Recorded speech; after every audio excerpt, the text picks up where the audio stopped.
Qatar എങ്ങനെ ഇത്ര സമ്പന്നമായ ഒരു രാഷ്ട്രമായി മാറി? ഖത്തറിന്റെ സമ്പന്നതയുടെ പിന്നിൽ എന്താണ്?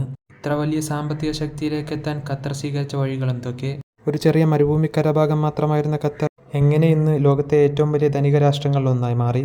തുടങ്ങിയ കാര്യങ്ങളാണ് ഇന്നത്തെ വീഡിയോയിലൂടെ പറയാൻ ഉദ്ദേശിക്കുന്നത്. 50,000 വർഷങ്ങൾക്ക് മുമ്പ് ശിലായുഗത്തിൽ ഈ ഭൂപ്രദേശം മെസപ്പൊട്ടേമിയ ഗോത്രവർഗത്തിന്റെ ഭാഗമായിരുന്നു. കുറച്ച് പതിറ്റാണ്ടുകൾക്ക് ശേഷം അത് ഓട്ടോമൻ സാമ്രാജ്യത്തിന്റെ കീഴിൽ വരികയും ചെയ്തു. പിന്നീട് നൂറ്റാണ്ടുകൾക്ക് ശേഷം അത് ബ്രിട്ടീഷ് സംരക്ഷണ കേന്ദ്രങ്ങളിലൊന്നായി മാറി.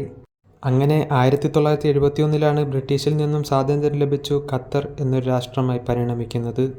തുടക്കകാലങ്ങളിൽ ഖത്തറിന്റെ സമ്പദ് വ്യവസ്ഥ വളരെ ദരിദ്രമായിരുന്നു. അക്കാലയളവിൽ മത്സ്യബന്ധനവും മുത്തുകയറ്റുമതിയുമായിരുന്നു ഖത്തറിനെ പിടിച്ചു നിർത്തിയ വിഭവങ്ങൾ. ഖത്തറിന്റെ ഇല്ലായ്മയ്ക്ക് പരിസമാപ്തി വന്നത് 1939 എണ്ണയുടെ കണ്ടെത്തലായിരുന്നു.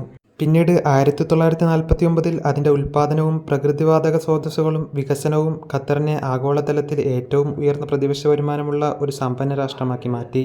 1971 സെപ്റ്റംബർ 3 സ്വാതന്ത്ര്യം ലഭിച്ചതോടുകൂടി ഖത്തർ യുണൈറ്റഡ് നേഷന്റെയും അറബ് ലീഗിന്റെയും ഭാഗമായി മാറി. തലമുറകളായി ഖത്തർ ഭരിച്ച അൽത്താനി കുടുംബം സ്വാതന്ത്ര്യ പ്രഖ്യാപനത്തിനു ശേഷവും ഭരണം തുടർന്നു. ഇപ്പോഴിതാ യൂറോപ്പിലെ വൻകിട നിക്ഷേപങ്ങൾ. 2022 ഫിഫ വേൾഡ് കപ്പ് ആതിഥേയർ. ജർമ്മനിയുമായുള്ള LNG കോൺട്രാക്ട് മുതൽ പാരീസിലുള്ള നിക്ഷേപങ്ങൾ വരെ. ഇതൊക്കെ ഖത്തറിനെ സമൃദ്ധിയിലേക്കും ലോകത്തിന്റെ നെറുകയിലേക്കും എത്തിച്ചു.